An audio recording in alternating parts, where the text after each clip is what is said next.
Je m'appelle Mélanie Desforges et je me suis lancée dans la carrière d'écrivain il y a presque 1 an maintenant. J'ai un compte Instagram, l'Allée des livres, où je vous parle de mon quotidien d'écrivain. Alors, on se retrouve aujourd'hui pour un nouvel outil d'écrivain, et cet outil, c'est le plan détaillé. Cet outil est réservé principalement aux architectes, c'est-à-dire en fait aux écrivains qui aiment connaître à l'avance tous les détails de leur roman avant d'attaquer l'écriture. Mais même si vous êtes un jardinier, donc c'est-à-dire un écrivain qui va se laisser porter par le récit, cette vidéo peut vous intéresser. Qu'est-ce qu'un plan détaillé ? Alors un plan détaillé, c'est l'ensemble de votre intrigue distillée chapitre par chapitre. C'est-à-dire qu'en fait, vous allez y trouver toutes les différentes intrigues, les personnages présents dans vos scènes, les émotions ou les messages que vous voulez faire passer. Ce plan détaillé va vous servir à connaître tous les éléments de votre scène, de votre chapitre, avant même d'avoir commencé l'écriture. C'est en quelque sorte votre fiche de route, au même titre que la lettre d'intention, mais cette fois en détaillé, d'où le nom.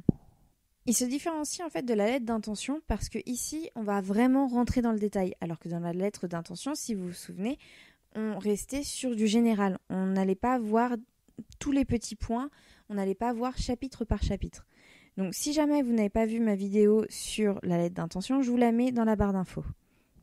Du coup, comme pour la lettre d'intention, on va voir pourquoi faire un plan détaillé. Comme je vous disais au début du podcast, il y a 2 catégories d'écrivains. Il y a les architectes et les jardiniers. Les architectes aiment connaître tous les détails de leur roman avant de commencer à écrire. En fait, ils vont diviser l'écriture en 2 phases. Il y a d'abord la phase de l'imagination, celle où ils vont construire leur récit, où ils vont mettre noir sur blanc toutes les étapes de leur récit. Et ensuite, il y a la phase d'écriture. Pour les jardiniers, la phase d'imagination et la phase d'écriture vont fusionner en fait. Les jardiniers vont créer leur histoire et leur intrigue en même temps qu'ils vont être en train d'écrire leur roman. Donc, pour les architectes, en fait, la phase de construction du roman est très importante et indépendante de la phase d'écriture. Donc, c'est-à-dire que le plan détaillé va être primordial pour eux. Certains architectes ne vont pas aller forcément dans le détail comme moi je peux vous le présenter aujourd'hui, mais il va y avoir quand même une certaine phase de construction, une certaine phase de mise à plat avant l'écriture. Le plan détaillé, il va vous permettre plusieurs choses. Alors moi je lui trouve 8 intérêts différents. Je vais vous les montrer. Tout d'abord, ça va vous permettre de voir l'évolution de votre histoire et de votre intrigue principale. Ça va vous permettre de savoir si tout est cohérent, s'il y a bien un début et une fin à votre intrigue et surtout voir si, entre-temps, vous n'allez pas un peu vous perdre.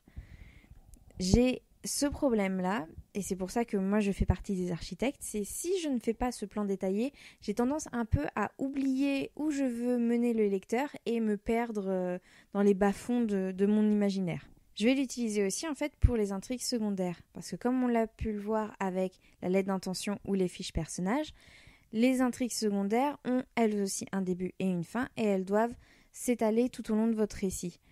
Mon plan détaillé en fait va me permettre de voir l'évolution des différentes intrigues secondaires et comment elles vont se croiser, comment elles vont évoluer au sein de l'intrigue principale d'ailleurs.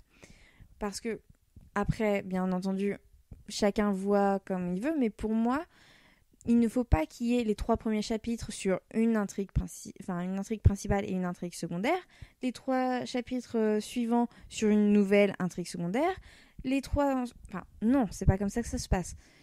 Les intrigues secondaires vont arriver, revenir, et puis être distillées tout au long de votre roman. Avec le plan détaillé, vous allez pouvoir voir la façon dont elles vont se croiser entre elles.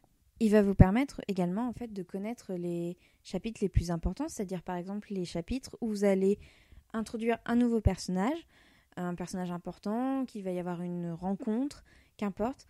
Mais en tout cas, ça va vous montrer les chapitres où vous allez peut-être devoir être plus attentif, où vous allez devoir capter beaucoup plus le lecteur que dans les autres chapitres. Et après, bien entendu, il y a les points beaucoup plus techniques. Donc, bien entendu, le plan détaillé va venir vous aider à préparer l'écriture. Il va venir pour vous soutenir avant que vous ayez écrit le premier mot.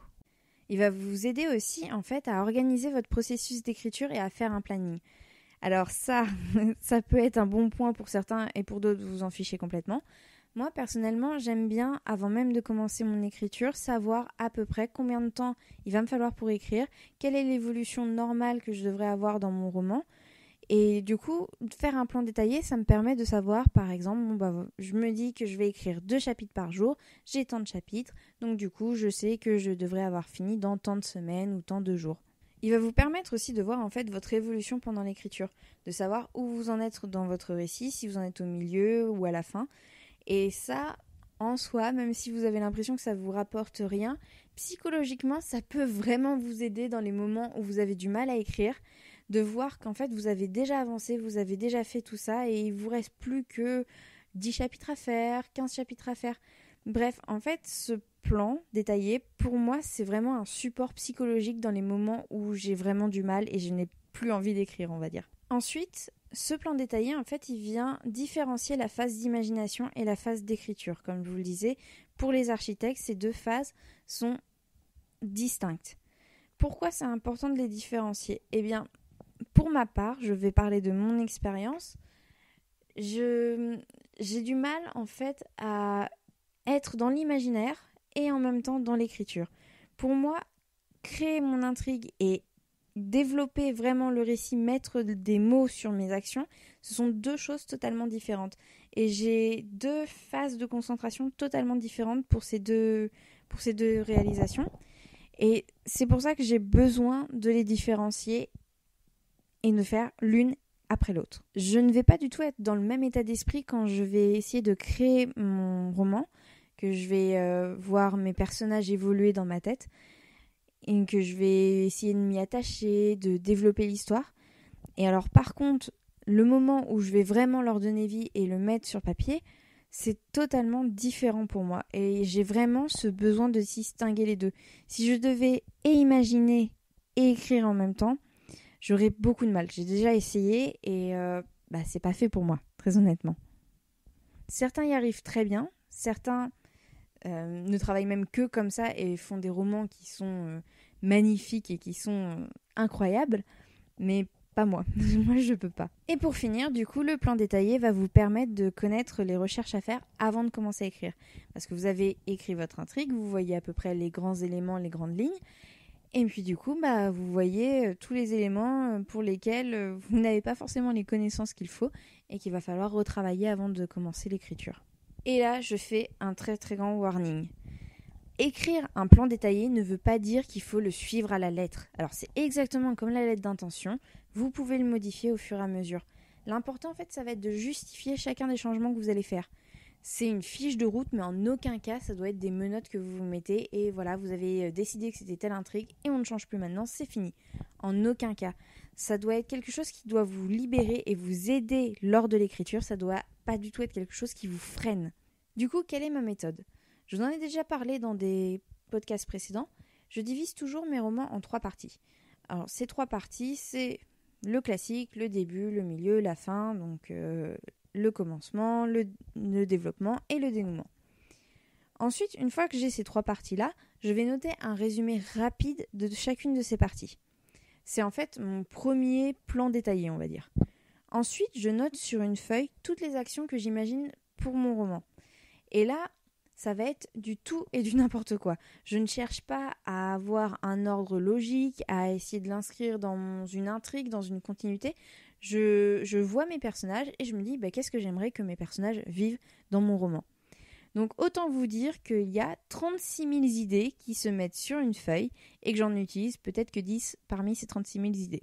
Le but là, c'est vraiment en fait de venir mettre tout ce que j'imagine, de vraiment vider mon imagination comme si c'était un tube de dentifrice. Je vide tout ça sur une feuille et ensuite je vais venir sélectionner les idées que je trouve les plus intelligentes, les plus amusantes, j'en sais rien, enfin en tout cas celles qui me plaisent le plus.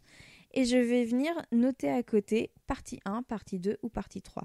En fait, je vais venir les répartir dans mon premier jet de plan détaillé. Une fois que je commence en fait à avoir la répartition de l'action, je vais peu à peu voir la forme que va prendre mon roman. Et du coup, je vais me poser une question. Combien de chapitres je veux ? Est-ce que je veux un roman avec beaucoup de chapitres d'une petite taille ou est-ce que je veux au contraire peu de chapitres mais des chapitres très longs ?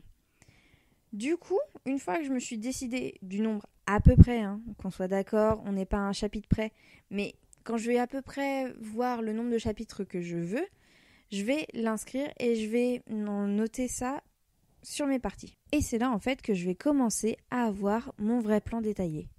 Du coup là je commence chapitre par chapitre, vraiment. J'inscris d'abord la date et le lieu de l'action. Ensuite je vais noter les différents personnages qui vont être présents dans ma scène. Ça va me permettre en fait d'avoir le contexte général de mon chapitre et surtout en fait d'éviter les incohérences. Donc d'éviter par exemple qu'un personnage arrive ou disparaisse pendant le chapitre, on ne sait pas ce qu'il est devenu et puis là on se rend compte qu'il n'y a plus autant de personnages qu'il y avait au début de la scène, mais pourtant personne n'est rentré normalement ou n'est sorti de la pièce, donc il y a un problème. Je vais aussi pouvoir voir en fait la cohérence par rapport au chapitre précédent, combien de temps s'est passé depuis la dernière action. Enfin bref, tout ce contexte qui va me permettre de vraiment créer un vrai chapitre. Une fois cela établi, je vais commencer avec le contenu. Je ne parle pas encore de l'action là. Je parle seulement de tout ce que je vais mettre dans mon chapitre. C'est-à-dire, quel est le message que je veux faire passer, quelle est l'émotion que j'ai envie de transmettre au lecteur, quelle intrigue est en jeu dans le chapitre, quel va être l'état d'esprit de mon personnage. Et ensuite, quand j'aurai répondu à toutes ces questions, seulement à ce moment-là, je vais écrire les grandes lignes de mon action. Du coup, si vous remarquez, en fait, le plan détaillé, il ne va pas servir qu'à développer mon intrigue. C'est avant tout une mise en condition. C'est comme ça, en fait, que lorsque je vais écrire mon roman, je vais pouvoir plus facilement me remettre dans l'ambiance de ma scène et pouvoir m'imaginer toute mon action devant mes yeux. Finalement, j'ai juste à lire ces quelques lignes que j'ai écrites et je me remets dans l'ambiance et d'un seul coup, j'ai plus qu'à me concentrer sur l'écriture. Pour moi, au final, le plan détaillé, c'est quelque chose qui va vraiment venir me libérer au moment de l'écriture, qui va venir vraiment me permettre de me mettre dans l'ambiance et juste de me concentrer sur ma tâche d'écrivain, c'est-à-dire transmettre les émotions que j'ai au lecteur. Voilà, j'espère que ça vous aura plu. N'hésitez pas à laisser votre avis et si vous voulez que j'aborde un sujet, notez-le en commentaire. En attendant, je vous dis à bientôt et venez faire un tour sur mon Instagram. Je vous le rappelle, c'est l'Allée des livres.